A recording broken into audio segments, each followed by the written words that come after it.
Hello বন্ধুরা, সবাই কেমন আছেন? আশা করি সবাই ভালো আছেন। তো welcome back to my channel Mrs Dev. তো আবারও নিয়ে আসলাম ছোট্ট একটা মিনি ব্লগ।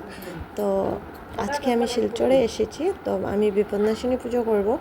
তো ভাবলাম আপনাদেরকে একটু দেখিয়ে দিই। এই যে আমি স্নান টান করে রেডি হয়ে বসে গেছি পুজোর সব কিছু রেডি করতে।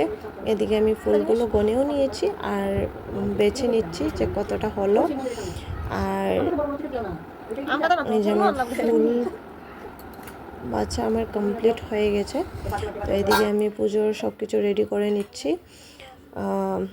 জানি না কতটুকু কতটুকু ভালো হয়েছে বা আপনাদের ভালো লাগবে। তো স্কিপ না করে অবশ্যই দেখবেন। আমার ছোট্ট করে পুজো দিয়েছি, তো একটু দেখবেন। আর এই যে আমি এদিকে ফুল টুল দেখাচ্ছি, ফুলগুলো এত ফুল হয়েছিল না, আজকে আমার বারবার দেখাতে ইচ্ছে করছিল ফুলগুলো। আর এই যে আমি এদিকে গুরুদেবকেও একটু ফুল দিয়ে দিলাম। আর এদিকে আমি সিংহাসনে ঠাকুরের জন্য ফুল নিয়ে নিচ্ছি, এই যে ফুল দিয়ে সাজিয়ে দিচ্ছি। তো এখন আমি ঘট বসিয়ে নিচ্ছি বিপদনাশিনী মায়ের। যে আমার সঙ্গে আমার শাশুড়ি মাও আছেন।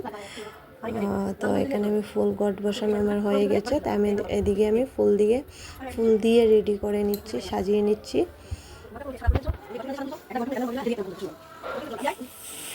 তো বন্ধুরা, ভালো লাগলে অবশ্যই দেখবেন, স্ক্রিপ্ট না করে। এদিকে আমার পান দেওয়াও রেডি হয়ে গেছে। তো কমপ্লিট আমার ভোগ টুক দেওয়া বিপদনাশিনী মায়ের। এই যে তো আপনাদের পুরোটা একটু ভালোভাবে দেখিয়ে দিলাম। আর ব্যাকগ্রাউন্ডে যে কীর্তনটা শোনা যাচ্ছে, তো ওইটা আমার পাড়াতেই আর কি জগন্নাথ এসেছে, তো ওইখানে কীর্তন চলছে কন্টিনিউয়াসলি। আর এদিকে আমি পাঁচালিটাও পরে নিচ্ছি বিপদনাশিনী মায়ের। তো পাঁচালি পড়া আমার কমপ্লিট হয়ে গেছে।